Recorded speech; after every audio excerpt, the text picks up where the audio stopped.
Aku hanya memikirkan satu peraturan penting. Kenapa kau lakukan hari ini kalau kau bisa melakukannya besok? Few moments later.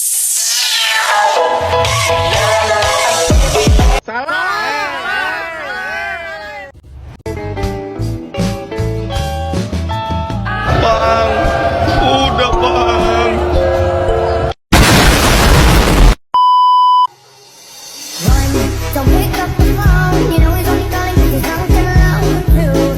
Don't let him know I said that you're not getting free. Don't be afraid, you know you're gonna wake up in his bed in the morning.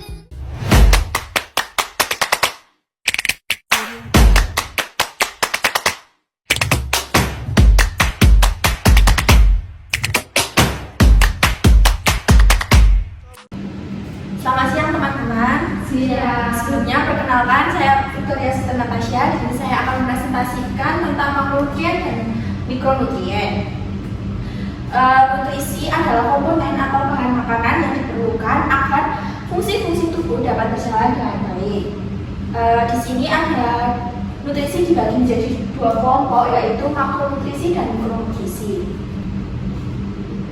Nah, yang pertama adalah makronutrien. Makronutrien adalah zat gizi yang dibutuhkan tubuh dalam jumlah yang besar karena menyediakan energi bagi tubuh. Ia juga mengandung komponen makanan yang dibutuhkan tubuh untuk menjaga sistem dan strukturnya.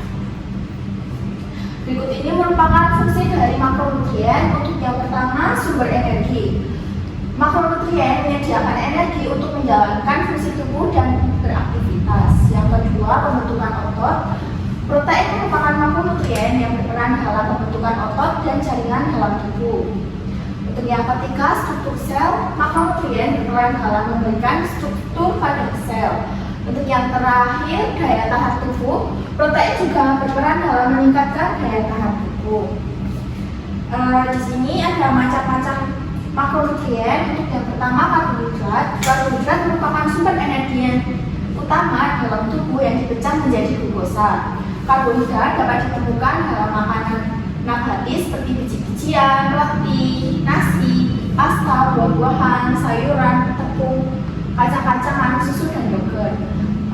Untuk yang kedua ada protein. Protein berfungsi untuk membangun dan memperbaiki otot, jaringan, dan mengatur hormon. Protein dapat ditemukan dalam makanan seperti daging, beras, ikan, telur, keju, yogurt Yunani, dan tahu.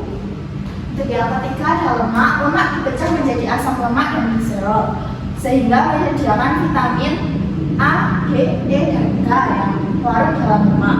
Lemak dapat ditemukan dalam makanan seperti kacang-kacangan, biji-bijian, minyak, dan mentega. Nah, berikut ini ada contoh makronutrien. Ada karbohidrat, protein, dan lemak. Kebutuhan masing-masing per hari.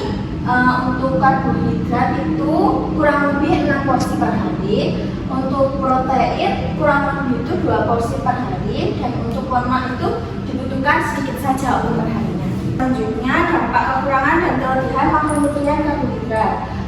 Untuk kelebihan karbohidrat itu dapat menyebabkan peningkatan berat badan, kenaikan gula darah, dan gangguan metabolisme. Untuk kekurangan karbohidrat itu dapat menyebabkan penurunan berat badan, gangguan pencernaan, dan masih banyak lagi contoh lain. Dampak kekurangan dan kelebihan makronutrien protein. Untuk kelebihannya, yang pertama masalah ginjal, terus penyakit jantung, terus gangguan pencernaan. Untuk kekurangannya, penyusutan otot, menurunkan sistem kekebalan tubuh, dan keterlambatan pertumbuhan. Nah, ini untuk dampak kekurangan dan kelebihan lemak. Untuk kelebihannya, kenaikan berat badan, terus penyakit jantung, terus diabetes tipe 2. Untuk kekurangannya, kekurangan energi, terus masalah penyerapan nutrisi, dan kesehatan kulit. Untuk selanjutnya, mikronutrien. Mikronutrien adalah nutrisi yang dibutuhkan tubuh dalam jumlah kecil tetapi penting untuk menjaga kesehatan dan fungsi tubuh yang optimal. Mikronutrien ini meliputi vitamin dan mineral.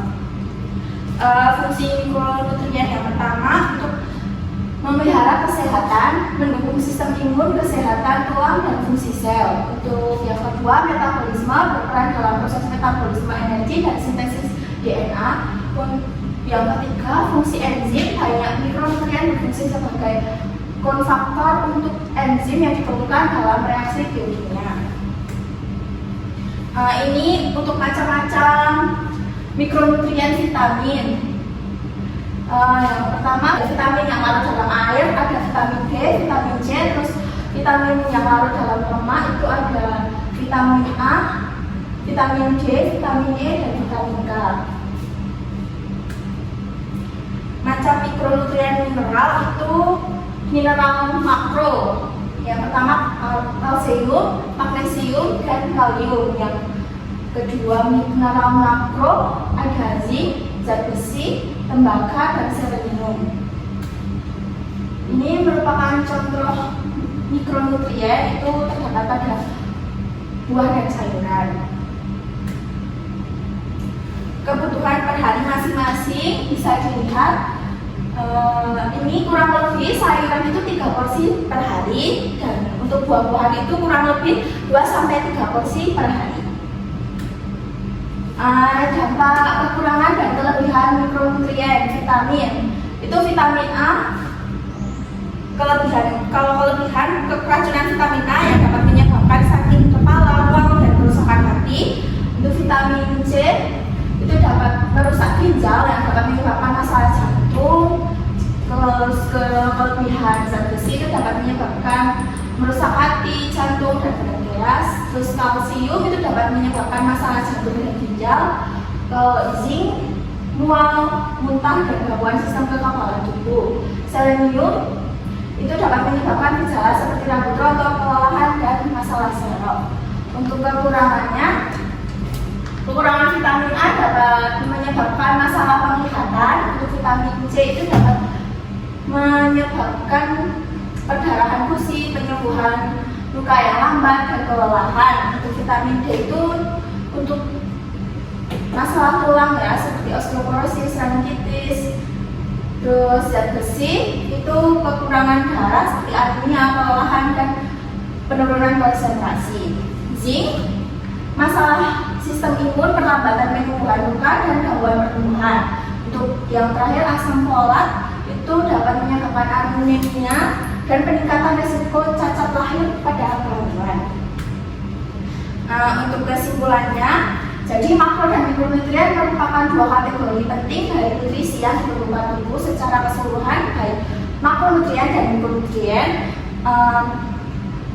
saling melengkapi untuk mendukung kesehatan optimal, dan penting untuk mengonsumsi makanan yang tepat untuk memenuhi kebutuhan nutrisi ini. Baik teman-teman, sekian presentasi dari saya. Mohon maaf jika ada kesalahan dalam bentuk kata, saya mohon maaf.